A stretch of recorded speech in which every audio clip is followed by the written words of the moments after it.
Hi, it's Gabrielle Dolan from 1001 and welcome to this video. Now we have developed a series of short videos that will help you deliver knockout presentations every single time. The videos are based on our free ebook, Eliminate Death by PowerPoint, that you can download from our website immediately. Now in a previous video, we talked about the importance of considering your audience as one of the first things you need to do. Now another thing you need to do is ask yourself, is that if my audience remembers only 1, 2, or 3 messages, what would they be? Now we often ask this of senior executives only to be told that they have 8 extremely important points and that they want the 8 remembered. It will never happen. So you have to pick your 1, 2, or 3 most important messages. Now a good way to help you define what's the most important messages is ask yourself this: what do I want these people to do, feel, or think differently after my presentation? Do I actually want them to start doing something or stop doing something? Do I want them to feel something as energized or excited? Or do I want them to think about something differently? Once you have your 1, 2, or 3 at the maximum key messages, you need a story for each of those. Now, we run a company that specialises in business storytelling, so it may not be a surprise to you that we are suggesting stories. But ask yourself this: what do you remember from presentations? It will normally be the story or the example that someone has given. Sometimes someone starts with a funny joke, just as a bit of an icebreaker, and that is all you remember. So take the example of a CEO who was a speaker at his company's leadership forum.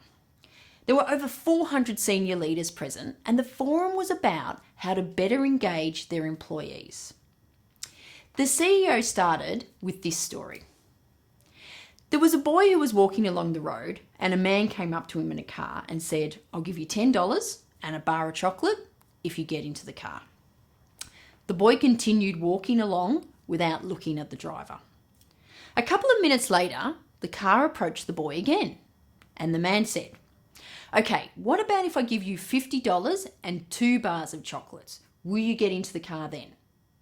The boy continued walking, completely ignoring the driver. Another minute passed and the car approached the boy yet again. And this time the man said, "All right, you win. I will give you $100 and all the chocolate you can eat." With that, the boy stopped and he walked over to the car and he said, "Dad, you bought the Volvo, you live with the consequences." And that just goes to show that it takes more than money and chocolate to motivate people. Now, the theme of taking more than money and chocolate to motivate people was picked up and used by all the following speakers. The leader then went on to explain the strategy for the next 12 months, the challenges and the opportunities.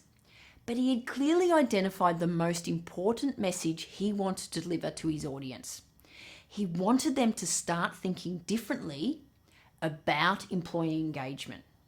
And he did that through the story because people remember stories. So just to recap, one of the very first things you need to do is to consider when presenting is identify your 1, 2, or 3 key messages, maximum.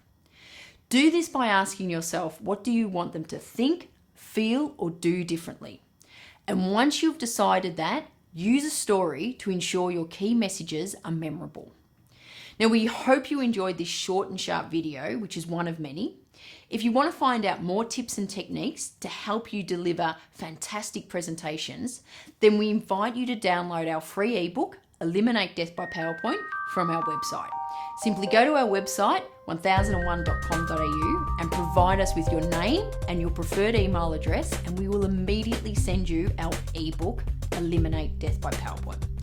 And thanks again to all the people who have taken the time to send us some really amazingly positive feedback on the book. We really do appreciate it. Cheers and thanks for watching.